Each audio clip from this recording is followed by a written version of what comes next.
नमस्कार दोस्तों, मैं अमर कुमार। आज फिर हम जेपीएससी पेपर 2 से संबंधित कुछ प्रश्नों को लेकर आए हैं।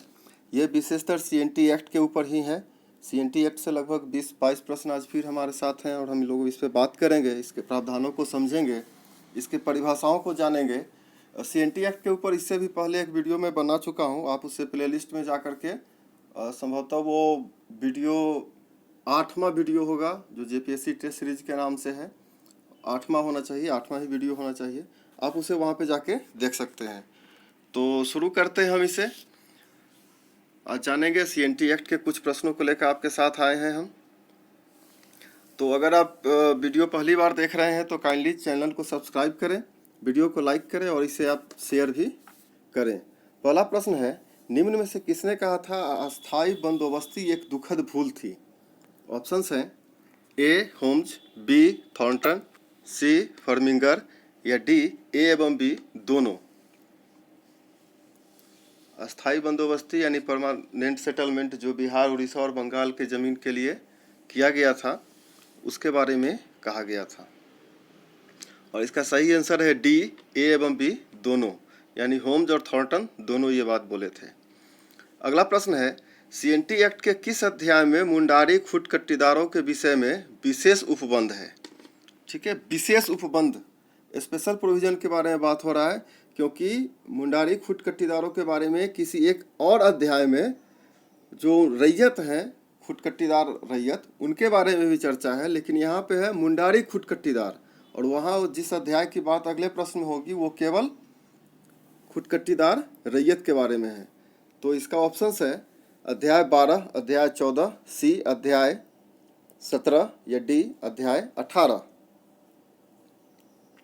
दोनों में फ़र्क ये है कि उसमें खुट कट्टीदार रैयत के बारे में बात है और यहाँ मुंडारी खुट कट्टीदारों के बारे में विशेष उपबंध की बात हो रही है। फिलहाल इसका सही आंसर है डी, यानी कि अध्याय 18 में मुंडारी खुट कट्टीदारों के बारे में विशेष उपबंध है। अगला प्रश्न है, सीएनटी एक्ट के किस अध्याय में खुट कट्टीदार अधिकार प्राप्त रैयत का उल्लेख है? अभी इसके बारे में हम चर्चा किए हैं। तो इसके ऑप्शंस हैं ए अध्याय 7, बी अध्याय 9, सी अध्याय 5 या डी अध्याय 11।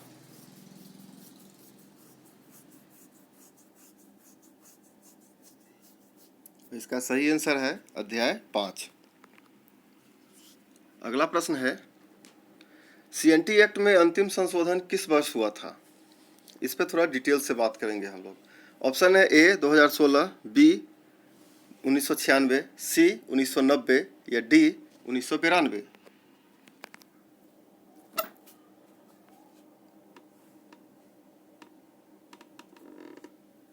और इसका सही आंसर है बी 1996।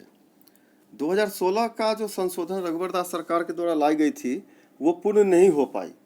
ठीक है, आप याद समझिएगा कि उसे राज्यपाल महोदया के द्वारा वापस कर दिया गया था कि इसमें कुछ त्रुटियां हैं, इसे ठीक कर लिया जाए।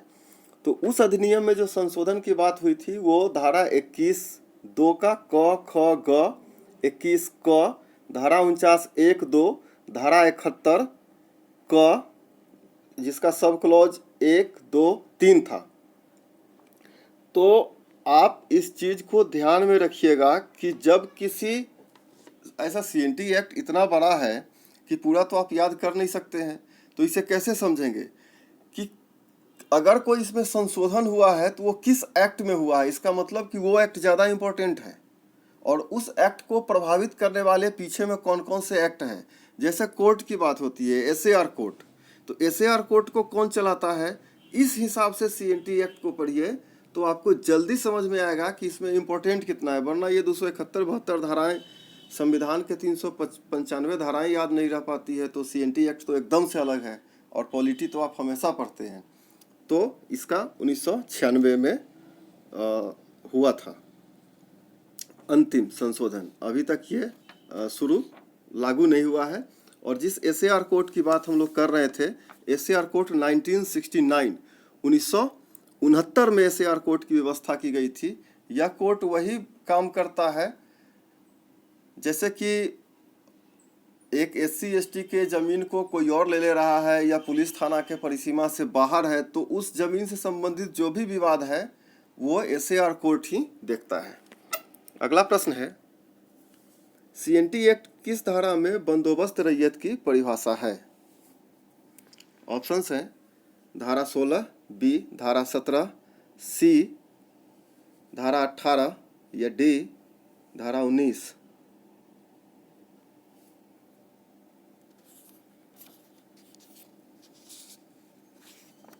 और इसका सही आंसर है धारा 17 यानी ऑप्शन बी। अगला प्रश्न है, धारा 58 के अनुसार लगान का भुगतान नहीं होने पर प्रति वर्ष 6.25% ब्याज लगेगा। ठीक है, ये एक अलग प्रश्न ही हो गया कि अगर लगान का भुगतान नहीं हो रहा है तो कितना प्रतिशत ब्याज लगेगा।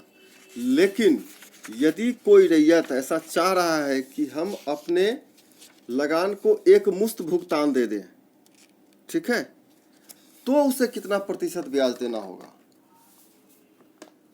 ऑप्शंस है ए 4.5%, बी 4%, सी 3% या डी 3.5%।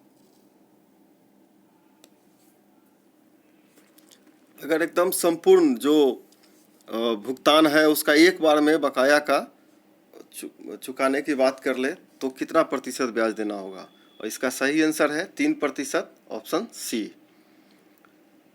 अगला प्रश्न है, CNT एक्ट के किस धारा के तहत एक राजस्व अधिकारी से अन्य राजस्व अधिकारी के पास वादों का अंतरण किया जा सकता है? वादों का अंतरण यानी कि जिस प्रकार का केस आता है, अंतरण का मतलब ट्रांसफर होता है, तो वो ट्रांसफर किया जा सकता है। ऑप्शंस है ए धारा 269, बी धारा 257, सी धारा 265 या डी धारा 244।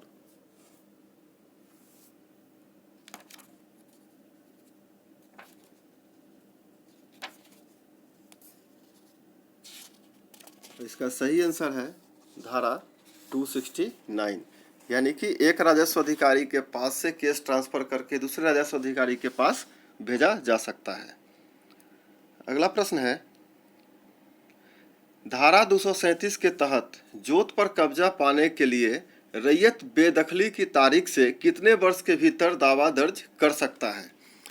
जोत पर दावा प्राप्त करने के लिए, अर्थात कि यदि किसी रैयत को उसके जोत से बेदखल कर दिया जाए और ये बेदखल करने का अधिकार उपायुक्त के पास होता है, एक बार जब वो बेदखल हो गए तो वापस कितने वर्ष के बाद फिर से वो दावा करेंगे कि मुझे फिर से वो जोत वाली ज़मीन जो है वो वापस कर दी जाए? और इसके ऑप्शन हैं ए 3 वर्ष, बी 2 वर्ष, सी 4 वर्ष या डी 5 वर्ष।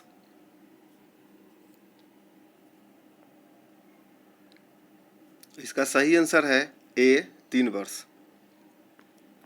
अगला प्रश्न है, CNT एक्ट के तहत जंगम संपत्ति का क्या तात्पर्य है?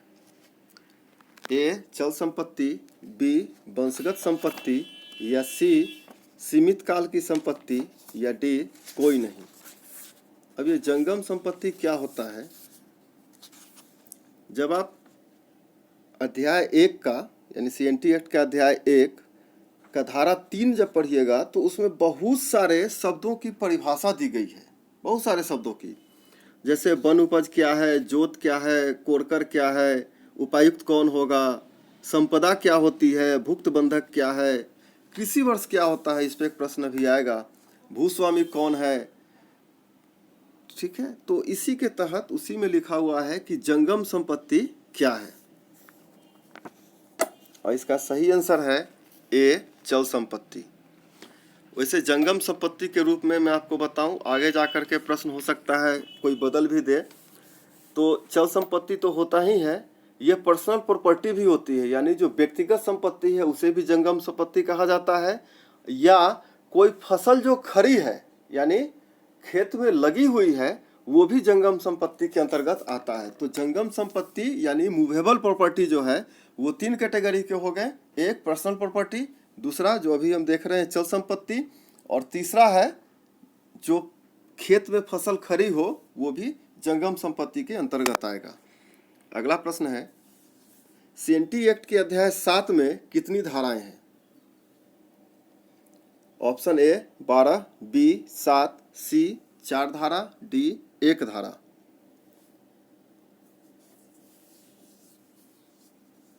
इसे आप इजीली गेस कर सकते हैं। जब धारा के ऊपर विशेषकर चर्चा हो रही है तो ये केवल और केवल एक के संबंध में ही है कि सीएनटी एक्ट के अध्याय 7 में केवल और केवल एक ही धारा है। इसी तरीक़ा से एक और अध्याय है, मैं आपको बताऊं, वो है अध्याय 5। उस अध्याय 5 को भी जब आप पढ़ेंगे तो वहाँ भी आपको एक ही धारा का चर्चा है। तो ये इस प्रकार के प्रश्न होते हैं ना, जो आपको किसी भी समय पे ले जा करके, जैसे अध्याय 5 में धारा 37 है जिसमें खूट कट्टी अधिकार प्राप्त रैयत की चर्चा है, और अध्याय 7 में केवल धारा 43 है जो 4 और 6 अध्याय के संबंध में जो छूट प्राप्त भूमियां हैं उसके बारे में कहा गया है। तो 5 में धारा 37 है और अध्याय 7 में धारा 43 है, यानी दोनों में केवल एक एक धाराएं ही है। इसे ठीक उसी तरीके से समझिए जब इंडियन पॉलिटी को आप पढ़ते हैं और जो राज्यों का विभाजन शुरू में हुआ था 1956 से पहले, तो 3 कैटेगरी के राज्य बनाए गए थे, ए, बी, सी, और सी में केवल अंडमान निकोबार द्वीप समूह था। तो उस पर कभी कभी प्रश्न आ जाते हैं, उसी तरीका से ये भी है। तो सही आंसर डी 1। अगला प्रश्न है, सीएनटी एक्ट की धारा 35 के तहत अगर लगान को उपायुक्त द्वारा घटा दिया जाता है तो पुनः कितने वर्षों तक नहीं घटाया जाएगा? ऑप्शंस हैं ए 13 वर्ष, बी 14 वर्ष, सी 15 वर्ष या डी 10 वर्ष।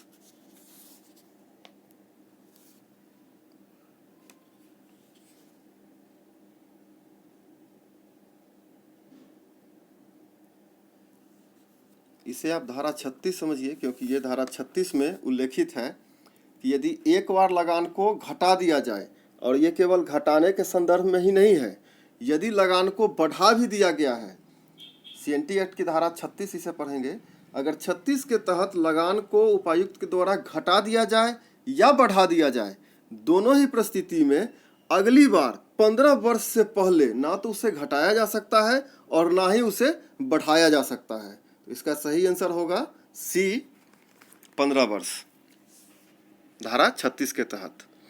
अगला प्रश्न है, सीएनटी एक्ट की धारा 64 के तहत कोरकर में परिवर्तित भूमि पर कितने वर्षों तक लगान नहीं देना होगा? ऑप्शंस हैं ए 2 वर्ष, बी 4 वर्ष, सी 3 वर्ष या डी 5 वर्ष, धारा 64 के तहत।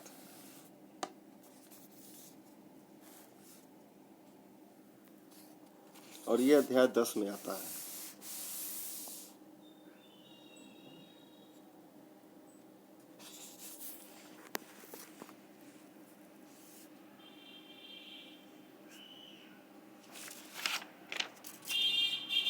और इसका सही आंसर है बी 4 वर्ष। और कोरकर भूमि क्या है, ये फिर आप जब धारा 3 पढ़ेंगे जिसमें परिभाषाएं हैं, यानी कि धान की खेती के लिए जिस भूमि को चौरस किया जाता है वो कोरकर भूमि कहलाती है। तो 4 वर्ष तक लगान नहीं देना होगा यदि आप खुद से कोरकर भूमि परिवर्तित किए हैं तो। अगला प्रश्न है, सीएनटी एक्ट की किस धारा में बंदोबस्त रैयत की परिभाषा है? ऑप्शंस हैं ए 17 धारा, बी धारा 16, सी धारा 18 या डी धारा 19।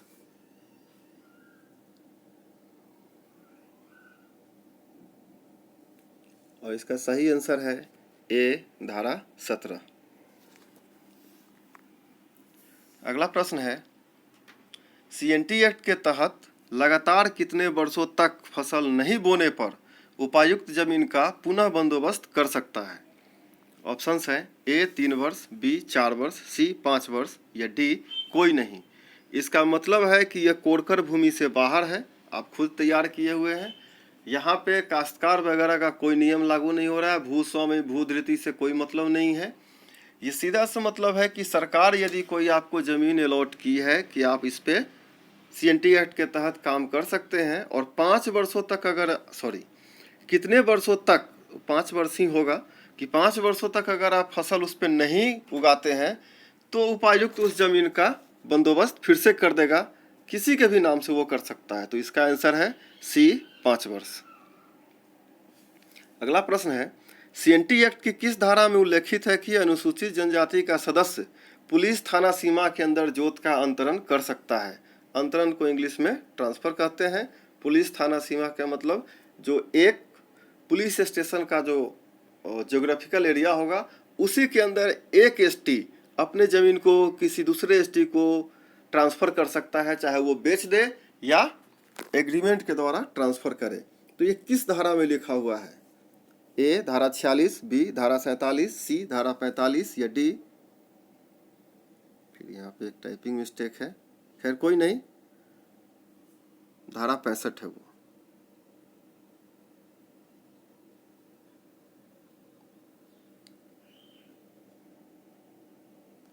और इसका सही आंसर है ए धारा 46। अगला प्रश्न है सीएनटी एक्ट की किस धारा के तहत रैयत लगान को धन के अलावा वस्तु रूप में भी दे सकता है? ऑप्शंस है धारा 59, बी धारा 61, सी धारा 63 या डी धारा 65। यानी कि लगान दो स्वरूप में दिया जाता है, एक धन के रूप में और दूसरा वस्तु के रूप में। अगर आप वस्तु के रूप में लगान दे रहे हैं तो इसके लिए आपको उपायुक्त से परमिशन लेना होगा और उपायुक्त इस बात की जांच करता है कि जो वस्तु दी जा रही है वह लगान के मूल्य यानी कि जो ओरिजिनल वैल्यू है उसके इक्विवेलेंट है या नहीं है।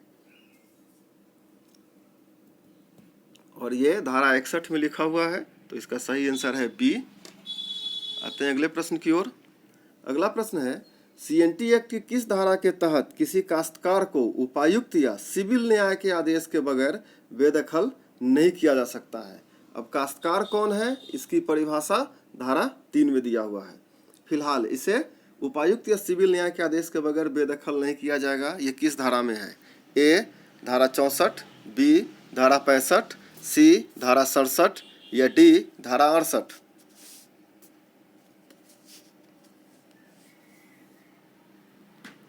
इसका सही आंसर है डी धारा 68। अगला प्रश्न है रैयत द्वारा तैयार कोरकर भूमि में लगान कितने समय बाद लगता है? ऑप्शंस है ए 2 वर्ष, बी 4 वर्ष, सी 12 वर्ष या डी कोई नहीं।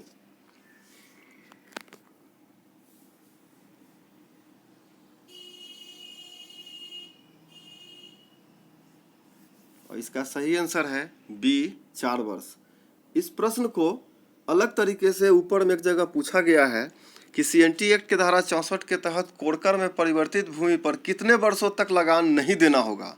तो 4 वर्ष तक नहीं देना है। और इस प्रश्न में है कि कितने समय बाद लगान देना होगा। आप समझ सकते हैं कि एक ही प्रश्न को दो तरीके से पूछने का एक उपाय है। तो आपको पहला में यह है कि कितने वर्षों तक नहीं देना है, तो 4 वर्ष, और कितने वर्षों के बाद देना है, तो ऑब्वियस 4 वर्ष के बाद देना है। अगला प्रश्न है सीएनटी एक्ट के परिभाषा के अंतर्गत ग्राम मुखिया से क्या तात्पर्य है? मानकी इजारदार, बी प्रधान माझी, सी गांव या ग्राम समूह का प्रधान या डी उपयुक्त सभी? और ये ग्राम मुखिया का परिभाषा फिर वही धारा 3 में दिया हुआ है। और इसका सही आंसर है डी उपयुक्त सभी। यानी ग्राम मुखिया मानकी है, इजारदार है, प्रधान भी है, माझी भी है, गांव या ग्राम समूह का प्रधान होगा उसे भी गांव मुखिया का दर्जा दिया गया है। अगला प्रश्न है सीएनटी एक्ट में लगान का तात्पर्य क्या है? ये परिभाषा वाले में फिर जाएंगे धारा 3 में तो पता चल जाएगा। वैसे इस पे 2 प्रश्न पहले ही हो चुका है। पहला है भूस्वामी को धन देना, बी भूस्वामी को वस्तु देना, सी ए एवं बी दोनों, डी कोई नहीं। इस पे ज़्यादा समय नहीं लगाएंगे। अभी हम लोग बात कर लिए हैं कि धन भी दे सकते हैं और वस्तु भी दे सकते हैं, तो इसका सी सही आंसर होगा। अगला प्रश्न है सीएनटी एक्ट के तहत वह व्यक्ति जो किसी अन्य व्यक्ति के अधीन भूमि धारण करता हो जिसमें कोई विशेष एग्रीमेंट ना हो, संविदा, उस भूमि का लगान उस व्यक्ति को देने का दायी हो, निम्न में से किसका परिभाषा है? इसका मतलब है, आप पहले प्रश्न को समझिए कि वह व्यक्ति जो किसी अन्य व्यक्ति के अधीन भूमि धारण करता हो, ठीक है। जैसे एग्जाम्पल के लिए आप घर में 2 सदस्य हैं, एक बड़ा ए है और छोटा बी है। तो बी जो है ए के अधीन भूमि धारण कर रहा है, बी यानी छोटा भाई बड़े भाई के अधीन भूमि धारण कर रहा है, कोई स्पेशल एग्रीमेंट नहीं है, बस केवल और केवल उससे भूमि धारण कर रहा है, तो उस भूमि का लगान जो बी है छोटा भाई जब वो ए को देता है तो बी क्या कहलाएगा? ठीक है, फिर से आप इसे रिश्ता में समझिए कि यदि आप अपने चाचा से, मौसा से, फूफा से, मामा से कोई ज़मीन धारण करते हो बिना किसी स्पेशल एग्रीमेंट के, तो आप जब लगान अपने चाचा, मामा, फूफा, मौसा को देंगे तो आप CNT एक्ट में क्या कहे जाएंगे? आपका क्या परिभाषा के अंदर रखा गया है? ऑप्शन है ए भूधृति, बी अस्थाई भूधृति, सी भूस्वामी या डी काश्तकार।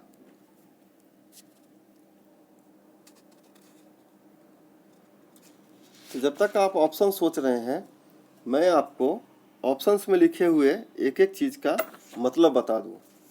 ठीक है, तो ऑप्शन सी है भूस्वामी। भूस्वामी वह व्यक्ति होता है जिसके तुरंत अधीन काश्तकार भूमि धारण करती है और इसके अंदर सरकार भी आता है, यानी सरकार से या किसी अन्य से जब आप जमीन लेते हैं तो वह भूस्वामी कहलाता है, जिसका आप जमीन ले रहे हैं।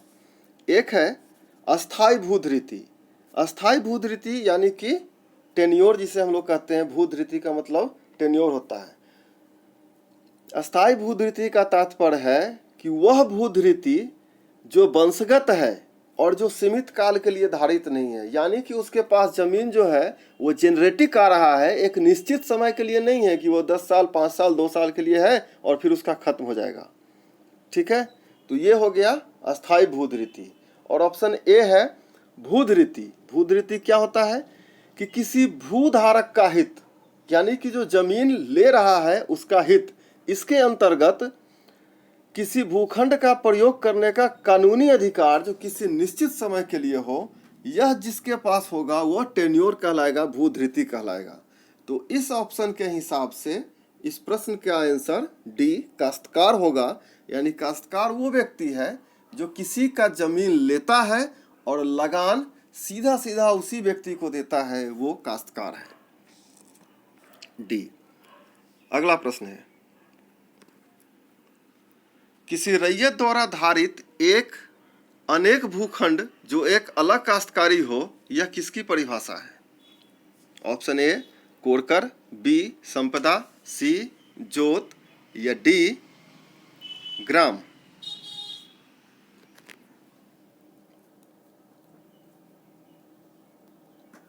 तो कोरकर भूमि क्या होती है आप जानते हैं, अब बात हो चुकी है, इस पे प्रश्न था।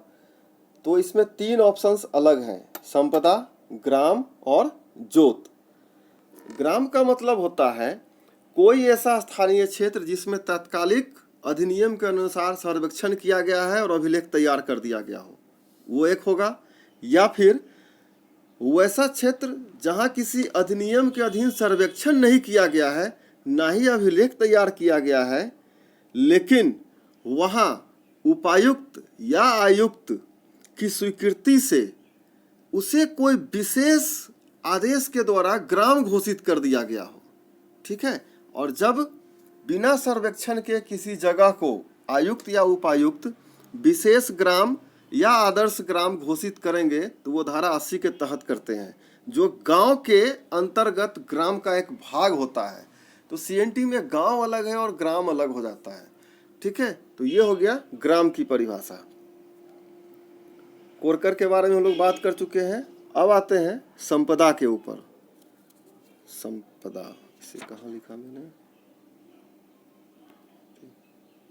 संपदा, हाँ, संपदा का अभिप्राय यह होता है मतलब कि उपायुक्त द्वारा राजस्व युक्त, यानी राजस्व जहाँ से मिलता हो या ना मिलता हो, वो सामान्य रजिस्टर में दाखिल किया गया हो और सरकारी खास महल की भूमि जो राजस्व देता हो या नहीं देता हो, इससे कोई मतलब नहीं है, वो संपदा है।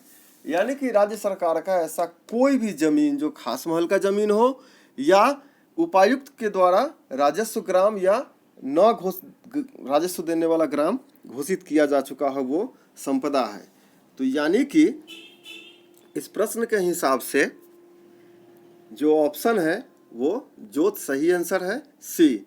वैसे कोरकर भूमि के बारे में फिर बता दूँ आप, ऐसी भूमि जो किसी भी स्थानीय नाम से जानी जाती हो, जैसे बोहवाला, खंडवत, जलशासन या अरियल इत्यादि, और कोई भी नाम स्थानीय हो सकता है, जो धान की खेती के लिए चौरस की गई हो, चौड़ा यानी साफ सुथरा करके बनाया गया हो, जो पहले जंगल, बंजर या अनजुती हुई जमीन थी, या पहले जुती हुई थी लेकिन अब खेती के लिए अयोग्य है, ठीक है, जिसे कोई भूस्वामी या अन्य कृषक खेती के लिए तैयार किया हो, वो कोरकर भूमि कहलाती है। तो यहाँ किसी रैयत द्वारा धारित एक अनेक भूखंड जो एक अलग काश्तकारी हो, वो जोत भूमि का परिभाषा है, जिसे जोत का मतलब होल्डिंग होता है, जो आज भी होल्डिंग नंबर जब आप किसी ज़मीन को लेते हैं देते हैं तो मिलता है। तो धारा 3 में परिभाषाओं का जो अध्याय 1 में है वो परिभाषाओं की पूरी श्रेणी है, उसे एक बार जरूर पढ़ेंगे। तो दोस्तों ये आज के लिए आखिरी प्रश्न था। आप जुड़े रहिए, देखते रहिए, वीडियो को शेयर करें, चैनल को सब्सक्राइब करें। अगली बार फिर हम CNT एक्ट पे कुछ नए प्रश्नों को लेकर आ रहे हैं। तो आज के लिए इतना ही है। Thank you.